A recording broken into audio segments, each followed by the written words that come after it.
Good afternoon, everyone. It's Monday. It's a rainy Monday morning. It's the final word show on yesterday's 5-2 thrashing demolition by Crystal Palace on West Ham. And I was thinking about the last word. What am I going to say? That's original. That's not repetitive. And I decided that I'm going to be forward looking. I'm going to be talking about the future. There's nothing more I can add to explaining what's happened yesterday. It's kind of rinse and repeat. It's copy and paste. Yesterday's performance, the number of goals we've shipped out. It's happened numerous times this season, and obviously the season before if you look at the league. So there's nothing that I want to tell you that you don't know already by David Moyes. So I'm not going to waste any time on that. I did a reasonably long show yesterday. Then I was with the Claret and Booze lads last night, 3 hours on there. So have a look at that. It was all kind of fun and sharing the pain, really. So I don't want to go into that. You all know what David Moyes is about. You all know what I think of him. You all know what his kind of bad things are, really. Sorry about it. I thought that was a phone call or something, so I'll probably give him a call later on. So you all know about that. I don't want to go into that again. Well, I wanted to talk about the future, really. So it looks like hopefully David Moyes is going to go. And then what really should happen is that, David Sullivan, once the manager comes in, the only thing he needs to prove is the cost of the transfers. But that should be fairly kind of routine, because before the manager and Tim Stein sit down about new signings, then there'll be a meeting, I'm assuming, between the owner, Sullivan, and Tim Stein on the budget. Once the budget is agreed, then Tim Stein will speak to the manager. They'll roughly know how much money they've got, and whichever players and positions they want to target, that should be a discussion solely between Tim Stein and the new manager. Nothing to do with David Sullivan. I think the only thing David Sullivan will do is approve the new manager decision when it comes in, and the budget. And that's about it. And when you approve the new manager, you more or less are agreeing to the style of manager you want. And then Tim Stein will also approve that. And then hopefully they're all on the same page. So the new manager will play in the style that Tim Stein wants, which has already been approved with the owner, and obviously everything else, right? And then it should only be between Tim Stein and the owner, Tim Stein and the manager, in terms of targets listed, earmarked, that kind of thing. It should be fairly simple. What we don't want happening, but I can't guarantee you that, is that Tim Stein agrees on something, the coach is okay with it, but then Sullivan, because I don't know who actually approves the final financial package, who kind of agrees the bids, the deals, how much money we're going to pay, because that can get stuck. So Tim Stein might earmark sort of signings very early on and very rapidly, but then what could delay it is Sullivan's inability to agree a price with the club or whoever he gives that duty to, right? So hopefully that doesn't hold up things too much. And then the other thing I don't want is where so many weeks go by and then Sullivan goes back to Tim Stein, the manager, and says, I can't agree a price with the club, but can you go and look for someone else? Then we look at targets 2 and 3, and as the window, every day that goes past, the targets are being bought by other teams, and then towards the end of the window, it's all panic, and then Sullivan says, by the way, I've got these 5 players that you might be interested in that my agent know. I don't want to keep going down that route. I don't want to go down that route, but it could happen, but it shouldn't do. So what I've just explained to you is a clear organisational method and how it should work. Budget agreed. Sullivan agrees the budget, explains to and agrees with Tim Stein on the type of manager they want, and then signings, once the budget is clarified, signings are more or less earmarked and shortlisted by Tim Stein and the manager, and then Sullivan and his team have to agree the price. So it's kind of moving in different directions, but I think it could work. It should work. But we'll see what happens, really. And when you look at the squad, everyone, take an example of yesterday's game. If I had to look at who I'm going to keep, so I'm going to start off with by these 11 yesterday. First game next season, new season, first game September, August. Out of these 11, who do I want in the team? So if I look at it, obviously Alvarez is 1, Kudos is 2, Antonio, no. So if you add Bowen in there, there's only 3 players that I would really want in that starting 11. That's Kudos, Bowen, Alvarez. Paqueta's going to go. I'm not going to count him. Antonio, minimum on the bench. Prowsey on the bench. If he has to play instead of Souček, I'm fine with that. Souček on the bench. Back four's a huge concern. You know, Kefal's going to be 31, 32. If I have a look at Fabianski, I'll explain one by one what the issue is. Fabianski is everyone he's going to be. He's 39 years old. His contract expires in the summer. So we really at a push if we have to, because of the situation David Moyes has put into. What could happen is that we don't have enough of a window to make as many changes as we need due to Moyes' inability to hardly buy anyone of any worthy name or concern in January.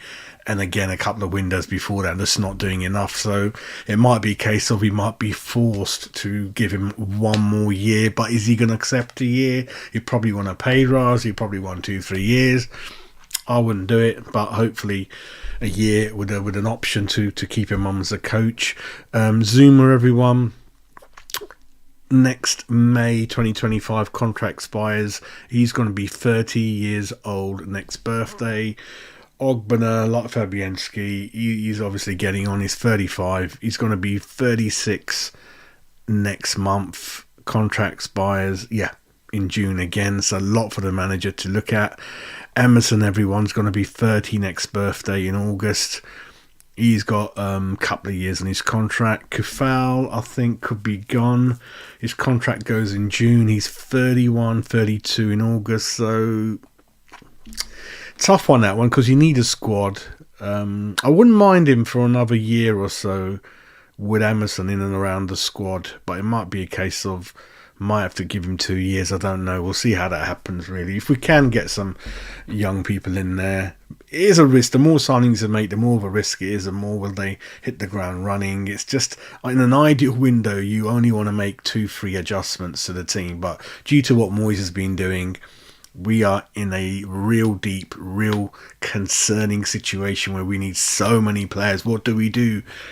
Do we just not panic and just buy a few or a few more and then keep the likes of Fabianski, Kufal, Emerson for another couple of years? Emerson we don't have to worry about, but Kufal, Fabianski, Oggy's a concern, and Zuma, because within a year their contracts are up. So we're going to have to make a decision on Kufal, Fabianski and Oggy. What do we do in the summer? Give them 2 years, because these guys rarely renew for a year at the same contract value unless there's a really nice understanding and kind of about this situation that they're getting. A lot of these guys want 2 years and a boost in their salary, really. Souček, I think we've already given him the contract, so he's got 3 years left. He's 29, so yeah, in and around the squad, that's fine. Ward-Prowse, I've got mixed feelings about whether we should have paid 33 million, because he's going to be 30 in November, everyone, but he's a good lad to have in and around the ground. Kudos, not even going to worry about that, but let me have a look at when his contract ends. 2028, so yeah, nothing to really worry about. He's only 23, 24 in October. Paqueta, just want to see how old he is. So Paqueta is 27 in August, so yeah, coming up to the prime. Got 2-3 years left in his contract. Antonio is going to be 30. Wow, he's 34. He is 34 last month. His contract runs out in the summer apparently, but I bet there's a trigger to make that bit longer, really. Creswell running out. Johnson's going to go. Danny Ings is the one we have to get him off the payroll, ladies and gentlemen. He's 32 in July. He's got another year contract left, same time as Zuma. Really. Cornet, let's have a look at Cornet. Cornet's 28 in September.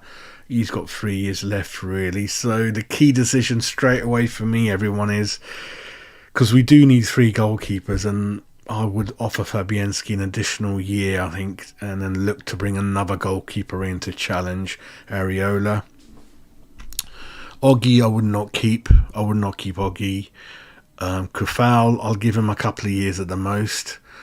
Zuma, just let the contract run till next year and then speak to agents in the summer. If anyone wants him, they can have him. Emerson, just keep it rolling for a couple of years. Souček, he's in and around the squad, isn't he? But I wouldn't expect an ideal scenario to have the likes of Ward-Prowse, Souček, Kufal, Zuma, Oggy, Emerson. Well, Oggy said I don't want, but Zuma, Kufal, Emerson, Souček, Ward-Prowse, Antonio. I'd want those people not regularly playing next season, but certainly in and around the squad playing the cups. I'd only want sort of Alvarez, Kudos, Bowen. So that's worrying. Only 3 people I like, isn't it? That's kind of concerning. That shows you how much work we need to do. We need to look for 1 or 2 strikers, Paqueta replacement, and then we need to think about a new number 10 maybe up front, in the middle next to Kudos, Bowen, behind the striker. The whole 4 needs freshening up at the back 4. How much money are we talking? 85 for Paqueta. I don't know, 70, 80 by the club. So we're looking at 160, 170 million for the new manager. Sounds a lot of money, but it isn't. But I'm hoping that Tim Starton is really doing the hard work now. And by the time the window opens, we go bang, bang, bang fairly quickly, really. So that's kind of what my feelings were in the final word show, which is I don't really want to talk about Moyes. I don't want to talk about what's happened, what could have been. We've been through that. I just want to talk about the future and give you guys a warning of how big a task this is, everyone. There's only 3 players that I would want regularly in my team next season out of all of those. Right? Kudos, Bowen, Alvarez, that's it. I'm not counting Paqueta in there, so that's only 3. We need 8 players in there. That's a huge task. We're going to need to be patient with the new manager, as long as he's trying to play in the right way and genuinely really all on the same page in the summer windows are trying, and hopefully the big signings come off. Money coming in, Paqueta, Agurd, perhaps Zuma, but people like Zuma, they're going to get an issue with passing medicals. I want to give Cornet a chance. There's rumours that he might not pass a medical to go anywhere, but I've definitely got the faith in Cornet still. Definitely got the faith in him. Emerson, Ward-Prowse, Souček, Kufal, in and around the squad, that's fine. It's just key, how do you negotiate the additional 1 or 2 years with Kufal, with Fabianski and people like that, really. So lots and lots of work for Tim Starton and the new manager. That's why I wanted the new manager in and around November, December at worst, if it wasn't done last summer, so he could again buy some people in January, because we've wasted a whole window, haven't we, everyone, really? So that's kind of my thoughts. We're not going to qualify for Europe in the league, as we know, for all the obvious reasons we've discussed. So let's focus on who's going to be the new manager. We've been linked with Ruben Almiron this morning, Sporting Lisbon. I like Silva at Fulham as well. Chuck his name in there as well.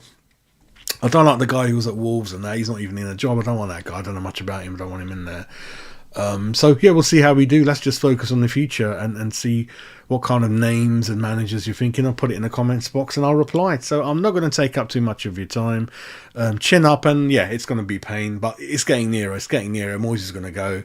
The games are running out. Thankfully, he can just piss off and we can just think about the new manager, get excited again about our club, get a season ticket again, start going Jazz, and get atmosphere in there and an effort like we did in the first half against Leverkusen, which is the West Ham way. The West Ham way. So you guys have a lovely, lovely Monday. Keep sharing, keep subscribing, and I'll catch up with you soon with another video. Take care.